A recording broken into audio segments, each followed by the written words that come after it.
Hello guys, welcome to the channel.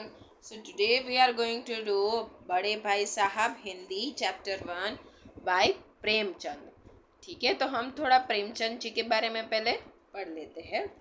31 जुलाई 1880 को बनारस के करीब लम्ही गांव में जन्मे धनपत राय ने उर्दू में नवाब राय और हिंदी में प्रेमचंद नाम से लेखन कार्य किया। निजी व्यवहार और पत्राचार धनपत राय नाम से ही करते रहे। उर्दू में प्रकाशित पहला कहानी संग्रह सौजवंत वन अंग्रेज सरकार के जब्त कर लिया। आजीविका के लिए स्कूल मास्टरी, इंस्पेक्टरी, मैनेजरी करने के अलावा इन्होंने हंस, माधुरी जैसी प्रमुख पत्रिकाओं का स्पंदन भी किया। कुछ समय बम्बई, मुंबई के फिल्म नगरी में भी बिताया, लेकिन वह उन्हें रास नहीं आई। यद्यपि उनकी कई कृतियां पर यादगार फिल्म बनी। आम आदमी के दुख दर्द से बेजोड़ चितेरे प्रेमचंद को उनके जीवन काल में ही कथा सम्राट, उपन्यास सम्राट का कहा जाने का लगा था। उन्होंने हिंदी कथा लेखन की पारी पीटी पूरी तरह बदल डाली थी। अपनी रचनाओं में उन्होंने उन लोगों को प्रमुख पात्र बनाकर साहित्य में जगह दी जिन्हें जीवन और जगत में केवल प्रताड़ना और लांछन ही मिले थे। 8 अक्टूबर 1936 में उनका देहावसान हुआ। प्रेमचंद ने जितनी भी कहानियां लिखी वे सब मानसरोवर शीर्षक से 8 खंड में संकलित है। उनके प्रमुख उपन्यास है गोदान, गबन, प्रेमाश्रम, सेवा सदन, निर्मला, कर्मभूमि, रंगभूमि, कायाकल्प, प्रतिज्ञा और मंगलसूत्र अपूर्णा। ठीक है, जो प्रेमचंद जी थे उनका जन्म 31 जुलाई 1880 में बनारस में हुआ। ठीक है, तो उनका नाम थे वो उर्दू में क्या था, नवाब राय, और हिंदी में प्रेमचंद जी था। ठीक है, वह एक सौजेवन जो उन्होंने कहानी का संग्रह बनाया था वो अंग्रेज द्वारा जब्त कर लिया गया था। फिर उन्होंने आजीविका भी लिखी थी, स्कूल मास्टरी, इंस्पेक्टरी, मैनेजरी, वो सब कुछ उन्होंने किया था। तो भी उन्होंने हंस, माधुरी जैसी प्रमुख पत्रिकाओं का संपादन भी किया। ठीक है, फिर उन्होंने कुछ समय बम्बई में भी बिताया था। ठीक है, और उनकी जो कृतियाँ है वो यादगार फिल्म पे बनी। ठीक है, हमारे आम आदमी के लिए दुख दर्द के बेजोड़ चितेरे प्रेमचंद को उनके जीवन काल में ही कथा सम्राट, उपन्यास सम्राट भी कहा जाता था। ठीक है, उन्होंने हिंदी कथा लेखन की परिपाटी ही बदला दी। मतलब पूरी तरह से उनका जो हिंदी साहित्य के बारे में सब कुछ उन्होंने रचना से बदला दिया था। ठीक है, उन्हें जीवन और जगत में केवल प्रताड़ना और जिन लोगों को जीवन में सिर्फ प्रताड़ना या लांछन ही मिला, वो लांछन मतलब कुछ उनके बारे में बुरा ही सब लोग बोलते हैं, उन लोगों को भी साहित्य में प्रमुख पात्र दिए थे। फिर 8 अक्टूबर 1936 में उनका देहांत हो गया। ठीक है, उन्होंने एक मानसरोवर शीर्षक के 8 खंड बनाए थे, जिसमें से प्रमुख उपन्यास थे गोदान, गबन, प्रेमाश्रम, ठीक है, ये सारे, कर्मभूमि, रंगभूमि, निर्मला, कायाकल्प, प्रतिज्ञा और मंगलसूत्र, जो अपूर्ण रह गई थी, जो पूरी नहीं हुई थी। ठीक है, तो पाठ प्रवेश हम जान लेते हैं। अभी तुम छोटे हो, इसलिए इस काम में हाथ मत डालो। यह सुनते ही कई बार बच्चों के मन में आता है काश हम बड़े होते तो कोई हमें यूं न टोकता। अभी लेकिन इस भुलावे में न रहिएगा, क्योंकि बड़े होने से कुछ भी करने का अधिकार नहीं मिल जाता। घर में बड़े को कई बार तो उन कामों में शामिल होने से भी अपने को रोकना पड़ता है जो उसी उम्र के लोग और लड़के बेधड़क करते रहते हैं। जानते हो क्यों? क्योंकि वे लड़के अपने घर में किसी से बड़े नहीं होते। प्रस्तुत पाठ में भी एक बड़े भाई साहब है, जो है तो छोटे ही, लेकिन घर में उनसे छोटा एक भाई और है। उससे उम्र में केवल कुछ साल बड़ा होने के कारण उनसे बड़ी बड़ी अपेक्षाएं की जाती है। बड़ा बड़ा होने के नाते वह खुद भी यही चाहते और कोशिश करते हैं कि वह जो कुछ भी करे वह छोटे भाई के लिए एक मिसाल का काम करे। इस आदर्श स्थिति को बनाए रखने के फिर में बड़े भाई साहब का बचपना तिरोहित हो जाता है। बहुत इजी एक्सप्लेनेशन है, लेकिन कोई कोई शब्द ऐसे तो मैं एक एग्जांपल के साथ करती हूँ। ठीक है, आपके छोटे भाई बहन है, आपके एक फ्रेंड है, ठीक है, उसके छोटे भाई बहन नहीं है, या तो आपके छोटे भाई बहन है और आपके फ्रेंड के है। तो आपने काफ़ी बार सुना होगा आपके फ्रेंड बोल रहे हैं, हाँ हाँ यू कैन डू, आप तो तू तो कुछ भी कर सकता है, लेकिन हमारे छोटे भाई है, हमको ऐसे रहना पड़ता है, ऐसे रहना पड़ता है। तो मतलब काफ़ी बार क्या होता है, जो बड़े होते हैं ना, वो अभी उनके सेम एज के जो लोग करते हैं वो नहीं कर पाते। क्यों? क्योंकि उनके घर में कोई उनको देखकर वो काम करता है, इसलिए उनको हर बार ऐसे उनको रहना पड़ता है, एक उनका इम्प्रेशन बनाई रखनी पड़ती है, राइट। बाकी उनका जो छोटे भाई बहन है वो उसी प्रकार व्यवहार करेंगे। ठीक है, हमको बड़े मतलब जो ये पाठ में ऐसी तरह एक बड़े भाई साहब के बारे में बात कही है लेखक ने।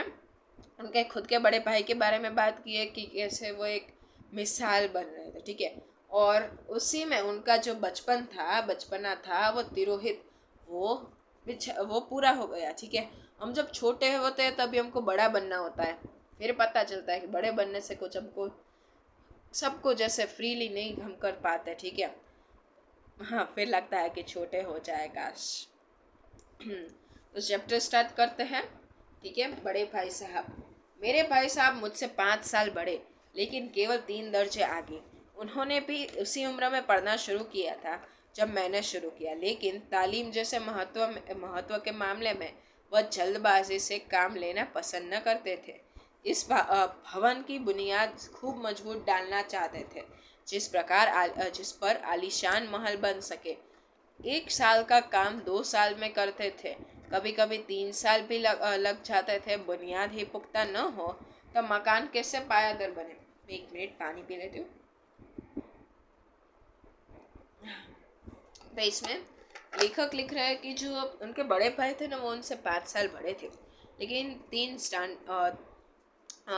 दर्जे मतलब 3 क्लास आगे थे। ऐसा नहीं था कि उनके बड़े भाई साहब ने थोड़े समय बाद 2 साल बाद पढ़ाई शुरू की, वही समय उन्होंने स्टार्ट कर दी थी। लेकिन वो क्या समझते थे कि अगर हम कुछ भी घर बना रहे या आलीशान महल बना रहे, तो अगर उनका जो बेस है, उसका बेस ही ना अगर मजबूत नहीं होगा तो क्या वो बिल्डिंग अच्छी तरह से रह पाएगी, क्या वो बिल्डिंग मजबूत बनेगी? जी नहीं, हमको बेस तो सबसे ज़्यादा मजबूत करना पड़ेगा ना, क्योंकि उसके ऊपर ही सारा भार आने वाला है।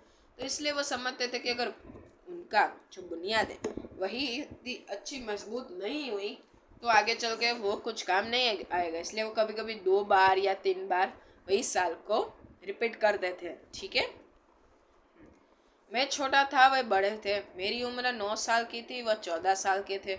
उन्हें मेरी तंबी और निगरानी का पूरा और जन्म सिद्ध अधिकार था, और मेरी शालीनता इसी में थी कि उनके हुक्म का कानून समझो। ठीक है, और लेखक छोटे थे, वह 9 साल के थे, और उनके भाई 14 साल के थे।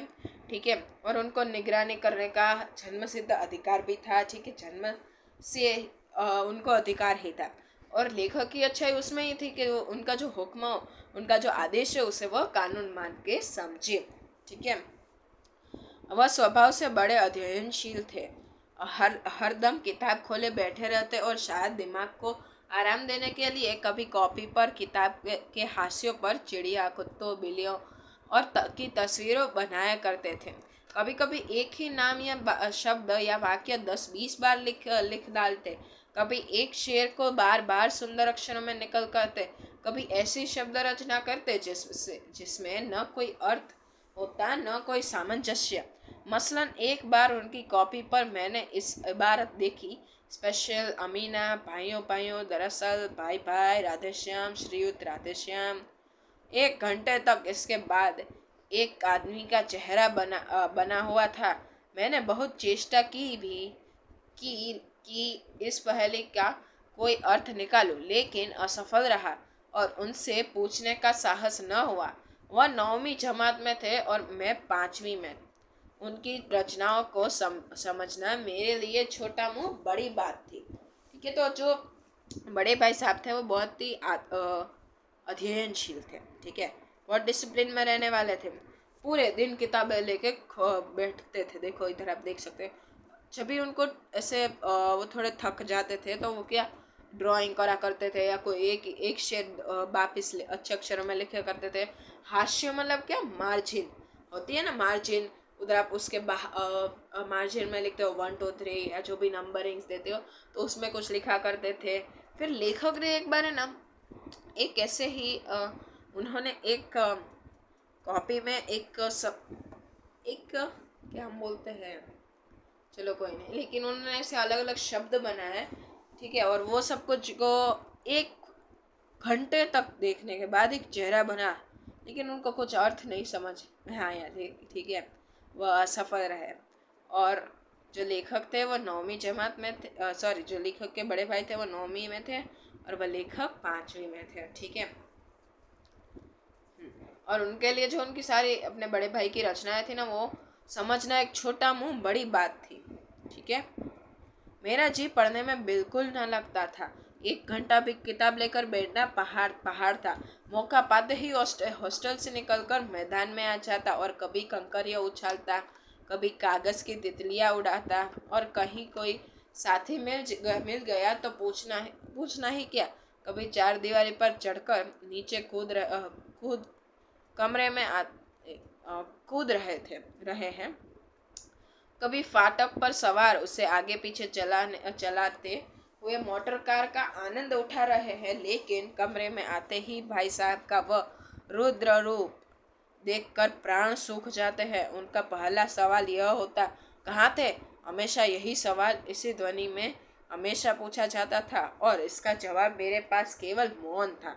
न जाने मेरे मुंह से यह बात क्यों न निकलती कि जरा बाहर खेल रहा था।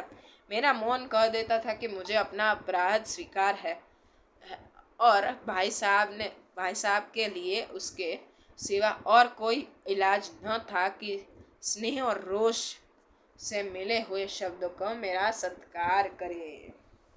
ठीक है, उनका जो लेखक का मन है ना, कभी भी पढ़ने में लगता नहीं था। वह हमेशा वो और उनके बड़े भाई साहब हॉस्टल में रहते थे, और जब भी समय मिलता तभी हॉस्टल से बाहर निकलकर अपने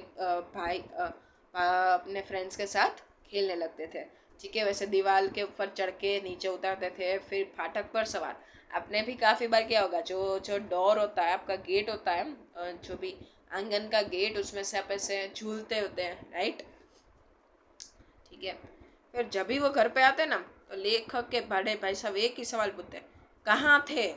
और यह सवाल हर समय वही ध्वनि में पूछते थे। ठीक है, लेकिन लेखक के पास सिर्फ जवाब में क्या था? मौन, शांति, कुछ वो नहीं बोलते थे। और वह मौन क्या दर्शाता कि उनको अपना अपराध मालूम था। उनको लगता है कि क्यों कभी मेरे मुंह से ऐसा नहीं निकला कि जरा खेल रहा था। ठीक है, ऐसा उनको। और फिर दूसरा कोई ऑप्शन था ही नहीं। स्नेह और रोष के मिले शब्दों से उनका सत्कार होता था। ठीक है, ये थोड़ा सार्केज्म लिखा है, सत्कार। तो कैसे डांट फटकार उनको मिलती थी उसके बारे में। इस तरह अंग्रेजी पढ़ोगे तो जिंदगी भर पढ़ते रहोगे और एक हर्फ ना आएगा। अंग्रेजी पढ़ना कोई हंसी खेल नहीं है कि जो चाहे पढ़ ले। नहीं एरा गैरा नथु गैरा सभी अंग्रेजी के विद्वान हो जाता है। यह रात दिन आंखें फोड़ने पड़ती है और खून जलाना पड़ता है, तब कहीं अविद्या आती है। और आती क्या है? हाँ कहने को आ जाती है। बड़े बड़े विद्वान भी शुद्ध अंग्रेजी नहीं लिख सकते, बोलना तो दूर की बात। और मैं कहता हूँ तुम कितने घोंघा हो कि मुझे देखकर भी सबक नहीं लेते। मैं कितनी मेहनत करता हूँ, यह तुम अपनी आंखों से देखते हो। अगर नहीं देखते तो यह तुम्हारी आंखों का कसूर है, तुम्हारी बुद्धि का कसूर है। इतने मेले तमाशे होते हैं, मुझे तुमने कभी देखने जाते देखा है? रोज ही क्रिकेट और हॉकी मैच होता है, मैं पास नहीं फटकता। हमेशा पढ़ता रहता हूँ, उस पर भी एक एक दर्जे में दो दो तीन तीन साल पढ़ा रहता हूँ, फिर भी तुम कैसे आशा करते हो कि तुम यूँ खेल कूद में वक्त गवा कर पास हो जाओगे। मुझे तो 2 ही दिन और साल लगते हैं, तुम उम्र भर इसी दर्जे में पढ़े सड़ते रहोगे। अगर तुम्हें इसी तरह उम्र गंवानी है तो बेहतर है घर चले जाओ और मज़े से गुल्ली डंडा खेलो। दादा की गाड़ी कमाई के रुपए को क्यों बर्बाद करते हो? मैं यह लताड़ सुनकर आंसू बहाने लगता। जवाब ही क्या था, अपराध तो मैंने किया, लताड़ कौन सा है। भाई साहब उपदेश की कला में निपुण थे, ऐसी ऐसी लगती बातें कहते, ऐसे ऐसे सुक्ति बाण चलाते कि मेरे जिगर के टुकड़े टुकड़े हो जाते और हिम्मत ही टूट जाती। इसी तरह जान तोड़कर मेहनत करने की शक्ति में मैं अपने में न पाता था और उस निराशा में जरा जरा देर के लिए मैं सोचने लगता क्यों ना घर चला जाओ। जो जो काम मेरे बूते से बाहर है उसमें हाथ डालकर क्यों अपनी जिंदगी खराब करूं। मुझे अपना मूर्ख रहना मंजूर था, लेकिन उतनी मेहनत से मुझे तो चक्कर आ जाता था। लेकिन घंटे 2 घंटे के बाद निराशा से बादल फट जाते और मैं इरादा करता कि आगे आगे से खूब जी लगा कर पढ़ूंगा। चटपट एक टेबल बना डालता, बिना पहले से नक्शा बनाए कोई स्कीम तैयार किए काम कैसे शुरू करूं। टाइम टेबल में खेल कूद की मद बिल्कुल उड़ जाती। प्रातःकाल 6 बजे उठना, मुंह हाथ धो नाश्ता करना, पढ़ने बैठ जाना, 6 से 8 तक अंग्रेजी, 8 से 9 तक हिसाब, 9 से 9:30 तक इतिहास, फिर भोजन और स्कूल। 3:30 बजे स्कूल से वापस होकर आधा घंटा आराम, 4 से 5 तक भूगोल, 5 से 6 तक ग्रामर, आधा घंटा हॉस्टल के सामने ही टहलना, 6:30 से 7 तक अंग्रेजी कंपोजिशन, फिर भोजन करके 8 से 9 तक अनुवाद, 9 से 10 तक हिंदी, 10 से 11 तक विविध विषय, फिर विश्राम। ठीक है। तो जो लेखक है उनके जो बड़े भाई साहब उनको बहुत डांट फटकार देते हैं कि ऐसे कैसे ऐसे तुम कैसे अंग्रेजी पढ़ रहे हो। अंग्रेजी इतना सरल नहीं है, बाकी तो एरा गेरा कोई नथु गेरा ही विद्वान ना बन जाता, लेकिन क्या बहुत मेहनत करनी पड़ती है। वो कह रहे हैं कि देखो उनको देखकर भी कोई लेखक कुछ सबक नहीं लेते कि, और जो बड़े बड़े विद्वान है ना वो भी शुद्ध अंग्रेजी नहीं लिख बोल पाते।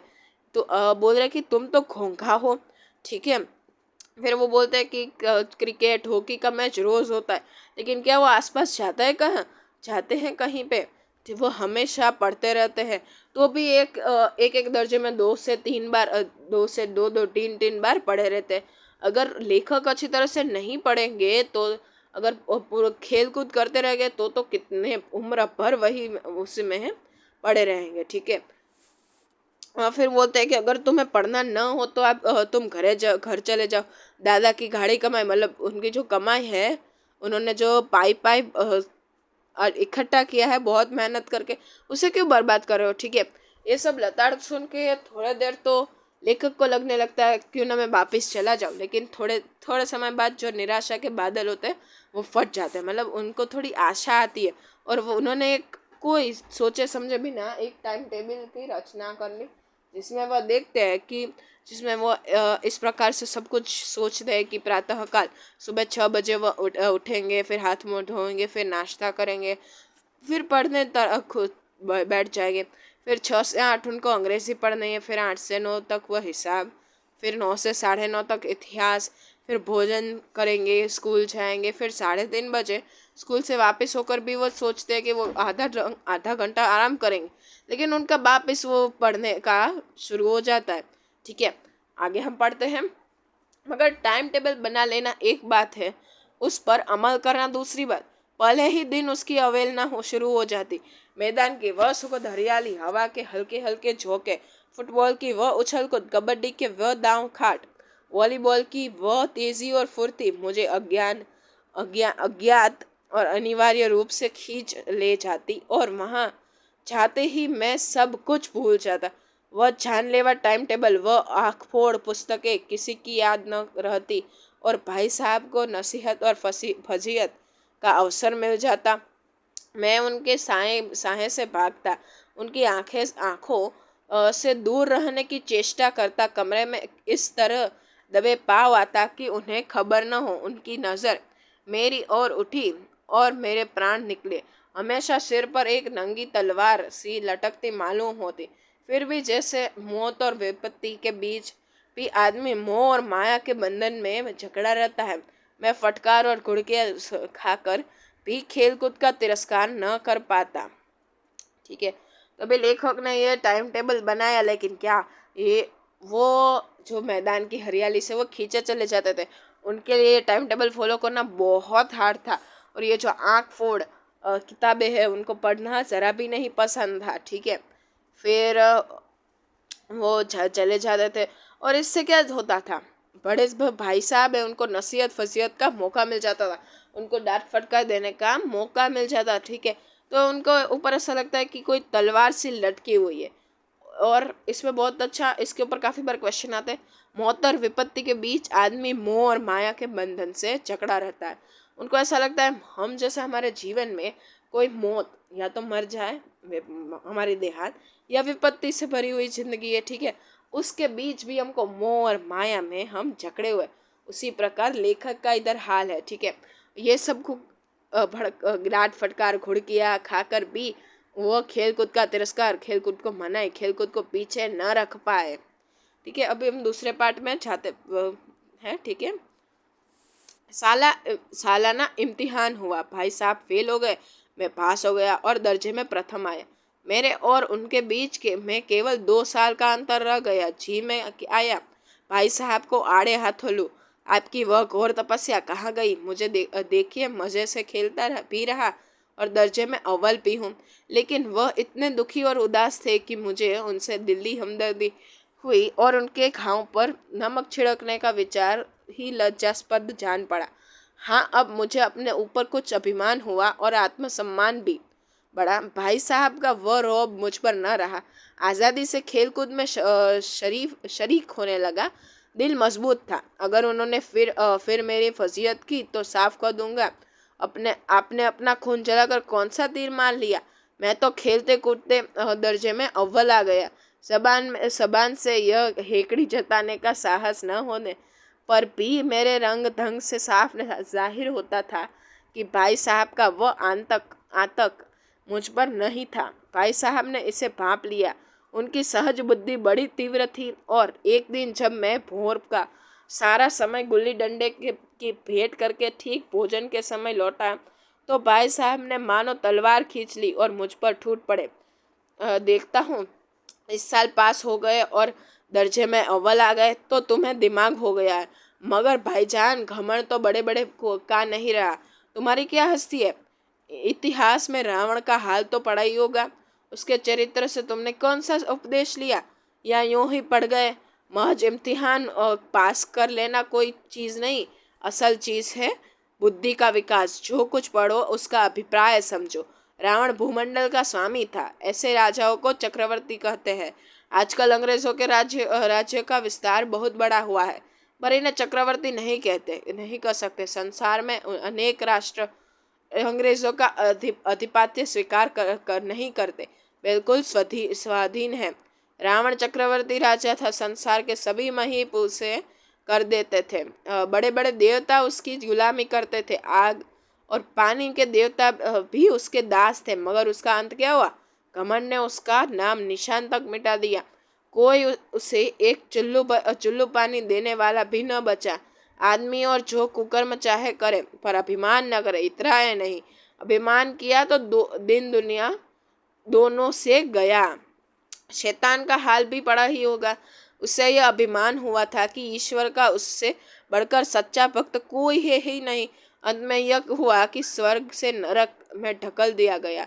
साहेरूम ने भी एक बार अहंकार किया था, भीख मांग मांग कर मर गया। तुमने तो अभी केवल एक दर्जा पास किया है और अभी से तुम्हारा सिर फिर गया। तब तो तुम आगे बढ़ चुके। यह समझ लो कि तुम अपने मेहनत से नहीं पास हुए। अंधे के हाथ बटेर लग गई। मगर बटेर केवल एक बार हाथ लग सकती है, बार बार नहीं लग सकती। कभी कभी गुल्ली डंडे में भी अंधा चोट निशाना पड़ जाता है। इससे कोई सफल खिलाड़ी नहीं हो जाता। सफल खिलाड़ी वह है जिसका कोई निशाना खाली न जाए। मेरे फेल होने पर मत जाओ, मेरे दर्जे में आओगे तो दांतों पसीना आ जाएगा। जब अलजबरा और ज्योमेट्री के लोहे के चने चबाने पड़ेंगे और इंग्लिस्तान का इतिहास पढ़ना पड़ेगा। बादशाहों के नाम याद रखना आसान नहीं। 8 हेनरी हो गुजरे हैं। कौन सा कांड किस हेनरी के समय में हुआ, क्या यह याद कर लेना आसान समझते हो? हेनरी 7वें की जगह हेनरी 8वां लिखा और सब नंबर गायब, सफा चट।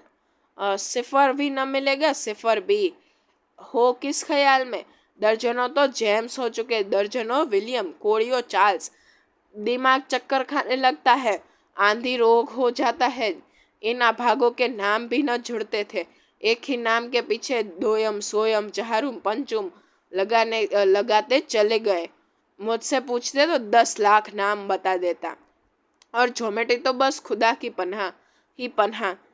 अब ज की जगह अजब लिख दिया और सारे नंबर कट गए। कोई इन निर्दयों मुमतहिनों से नहीं पूछता कि आखिर अबज और अजब में क्या फ़र्क है, और व्यर्थ ही बात के लिए क्यों छात्रों का खून करते हैं। दाल भात रोटी खाई या भात दाल रोटी खाई, इसमें क्या रखा है, मगर इन परीक्षकों को क्या परवाह। वह तो यही देखते हैं जो पुस्तक में लिखा है। चाहते हैं कि लड़के अक्षर अक्षर रट डाले, और इसी रंटन का नाम शिक्षा रख छोड़ा है। और आखिर इन बेसिर पैर की बातों के पढ़ने से फ़ायदा।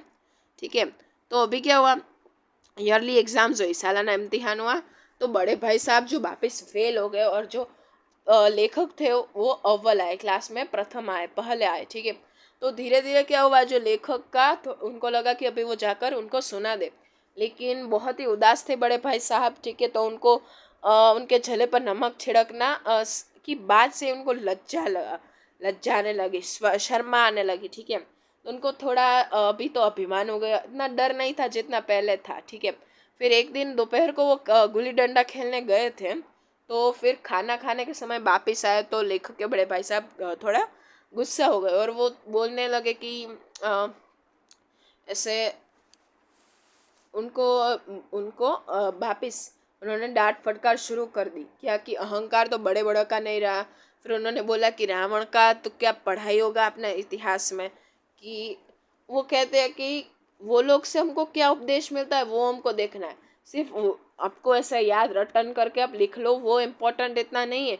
हमको उससे उसका जो हम उससे क्या उपदेश मिलता है वो हमको देखना है। ठीक है, फिर वो उन्होंने बोला कि रावण भूमंडल का स्वामी था, उसको क्या हम कहते हैं, चक्रवर्ती। तो उस समय ना अंग्रेज़ों का राज चलता था। तो उन्होंने बोला कि अभी अंग्रेज़ हो लेकिन उनको चक्रवर्ती नहीं बोलते, क्यों? क्योंकि वो सभी जगह उनका नहीं राज्य चलता। ठीक है, लेकिन रावण था उधर सभी जगह, पूरी दुनिया में वो उनके नीचे था, सारे देवता उनके नीचे थे। फिर अग्नि देवता, फिर जल देवता, सब लोग उनके नीचे थे। ठीक है, लेकिन अंत क्या हुआ, बहुत अहंकारी था। छेले आखिर में उनको चुल्लू पर पानी देने वाला भी कोई नहीं था। ठीक है, फिर शैतान के बारे में भी लिखा है कि उनको क्या एक अहंकार था कि उनसे बड़ा कोई उनका ईश्वर का भक्त नहीं है। लेकिन आखिर में क्या हुआ, उनको स्वर्ग से नरक में ढकल दिया। फिर शाहरुम के बारे में भी बताया है कि उनको भी अहंकार था। तो आखिर में क्या हुआ, वो भीख मांग मांग कर मर गया। ठीक है, तो उन्होंने बोला कि तुम तो सिर्फ एक दर्जा पास कर गए और अव्वल आ गए, तो इसमें तुम इतना अहंकार कर रहे हो तो क्या होगा। ठीक है, फिर तुम क्या होगा। तो उन्होंने बोला कि अगर आप गुल्ली डंडा खेलते हो तो एक कितना अच्छा शॉट लग जाए तो उसका मतलब ये नहीं कि आप सफल खिलाड़ी हो। हर निशाना अच्छा जाए उसी को सफल खिलाड़ी बोलते हैं। तो ये बार तो क्या, तो ऐसे अट्ठे गट्ठे हो गया। ठीक है, उन्होंने बोला कि जो लेखक के बड़े भाई साहब थे ना, उन्होंने बोला कि तुम मेरे फेल होने पर मत जाओ, जब उनके दर्जे मतलब 9वीं जमात में आओगे तभी पता चलेगा। अलजबरा, ज्योमेट्री, इंग्लिस्तान सबके बारे में आएगा। फिर 8 हेनरी के बारे में उन्होंने बताया कि हेनरी 7वां की जगह हेनरी 8वां लिख दिया तो सब गायब हो गया। सिफर भी न मिला, मतलब एक थोड़ा कुछ छोटे से आधा मार्क भी उनको नहीं मिला, ठीक है। तो दर्जनों तो जेम्स, विलियम, कोडियो, चार्ल्स हो गए, लेकिन क्या सब लोग पीछे दोयम सोयम चाहरुम पंचुम लगाते। अगर वो बोल रहे कि अगर उनको पूछा होगा नाम का तो 10 लाख नाम बताते। ये तो क्या सभी नाम के पीछे सोयम दोयम ऐसा हमने पढ़ा है ना। कोई नाम हो उसके पीछे 1 2 3, ये हेनरी हेनरी 1, फिर 8 तो हो गए, ठीक है। फिर उन्होंने बोला ज्योमेट्री में अगर हम अबज की जगह अजब लिख दे तो सारे मार्क्स चले गए। वो बोल रहे कि दाल भात रोटी खाया, भात दाल रोटी, फर्क क्या है, राइट। खाया तो वही है ना हमने, ठीक है। लेकिन क्या अभी की जो शिक्षा है ना वो क्या है, अक्षर अक्षर से हमको रट डालना है। और वही रटन को क्या बोल दिया, शिक्षा बोल दी है, ठीक है। अभी हम आगे पढ़ते हैं। इस रेखा पर वह लंब गिरा दो तो आधार लंब से दुगुना होगा। पूछिए इससे प्रयोजन दुगुना नहीं चौगुना हो जाए या आधा ही रहे, मेरी बला से। लेकिन परीक्षा में पास होना है तो यह सब खुराफात याद करने हैं। फिर उन्होंने एक रेखा के बारे में भी, मतलब लाइन का भी उनको कुछ होगा, राइट, थियरम ऐसा कुछ। तो उन्होंने बोला कि दोगुना होता हमको याद रखना है। तो वो बोल रहे कि हमको कैसे पता दोगुना हो या चौगुना, ठीक है, डबल हो या 4x हो, ठीक है, या तो आधा भी हो सकता है। तो लेकिन अगर याद रखना हो तो ये सब कुछ जानना ही पड़ेगा। आगे पढ़ते हैं। कह दिया समय की पाबंदी पर एक निबंध लिखो जो 4 पन्नों से कम न हो। अब आप कॉपी सामने खोले, कलम हाथ में लिए, उसके नाम को रोइए। कौन नहीं जानता कि समय की पाबंदी बहुत अच्छी बात है। इससे इससे आदमी के जीवन में संयम आ जाता है, दूसरों का उस पर स्नेह होने लगता है और उससे कारोबार में उन्नति होती है। लेकिन इस जरा सी बात पर 4 पन्ने कैसे लिखें जो बात एक वाक्य में कही जा सके, उससे 4 पन्नों में लिखने की ज़रूरत। मैं तो इसे हिमाकत कहता हूँ। यह तो समय की किफ़ायत नहीं बल्कि उसका दुरुपयोग है कि व्यर्थ में किसी बात को ठूस के दिया जाए। हम चाहते हैं आदमी को जो कुछ कहना है चटपट कर दे और अपनी राह ले, मगर नहीं, आपको 4 पन्ने रंगने पड़ेंगे, चाहे जैसे लिखिए, और पन्ने भी पूरे फुल्स के आकार के। यह छात्रों का पर अत्याचार नहीं तो और क्या है। अनर्थ हो तो यह है कि कहा जाता है संक्षेप में लिखो। समय की पाबंदी पर संक्षेप में एक निबंध लिखो, 2 4 पन्नों से कम न हो, ठीक। संक्षेप में तो 4 पन्ने हुए, नहीं शायद 100 200 पन्ने लिखवाते। तेज भी दौड़िए पर और धीरे धीरे भी। है उल्टी बात है या नहीं। बालक भी इतनी सी बात समझ सकता है, लेकिन इन अध्यापकों को इतनी तमीज भी नहीं। उस पर दावा है कि हम अध्यापक हैं। मेरे दर्जे में आओगे लाला तो ये सारे पापड़ बेलने पड़ेंगे और तब आटे दाल का भाव मालूम होगा। इस दर्जे में अव्वल आ गए हो तो जमीन पर पाँव नहीं रखते। इसलिए मेरा कहना मानिए। लाख फेल हो गया हूँ, लेकिन तुमसे बड़ा हूँ। संसार का मुझे तुमसे कहीं ज़्यादा अनुभव है। जो कुछ कहता हूँ उसे गिरह बांधिए, नहीं पछताएगा। स्कूल का समय निकट था, नहीं ईश्वर जाने यह उपदेश वाला कब समाप्त होती। भोजन आज मुझे निस्वाद सा लग रहा था। जब पास होने पर यह तिरस्कार हो रहा है तो फेल हो जाने पर तो शायद प्राण ही ले लिए जाए। भाई साहब ने अपने दर्जे की पढ़ाई का तो भयंकर चित्र खींचा था। उसने मुझे भयभीत कर दिया। स्कूल छोड़कर घर नहीं भागा, यही ताजुब है। लेकिन इतने तिरस्कार पर भी पुस्तकों में मेरी अरुचि ज्यों की त्यों बनी रही। खेल कूद का कोई अवसर हाथ से न जाने देता। पढ़ता भी मगर बहुत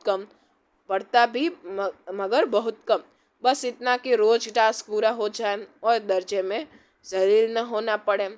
अपने ऊपर जो विश्वास पैदा हुआ था वह फिर लुप्त हो गया और फिर चोरों का सा जीवन काटने लगा, ठीक है। तो वो बोल रहे हैं कि अभी उनको एक समय की पाबंदी के ऊपर निबंध लिखने का बोला था, ठीक है, जो 4 पन्ने से संक्षेप, मतलब हमको शॉर्ट में लिखना था, जो 4 पेज से। तो उन्होंने बताया कि हमको क्या समय की पाबंदी से संयम आता है, फिर हमको कोई किसी को हमारे पास नहीं आने लगता है, फिर कारोबार में उन्नति होती है। वह सिर्फ एक लाइन को 4 पेज में हमको रगड़ते रहना है। लेकिन ये क्या समय की बर्बादी हुई ना। तो बोल रहे हैं कि ठीक है चलो, ये संक्षेप में हमको 4 पन्ने का बोला है, बाकी अगर विस्तार पूर्वक बोला होता तो क्या 100-200 पन्ने का बोल देते, ठीक है। फिर वो बोल रहे हैं कि जब उनके उनके जमात में आओगे तभी पता चलेगा कि कैसे आटे दाल का भाव मालूम होगा, ठीक है, कि कितनी मेहनत करनी पड़ती है सारी, ठीक है।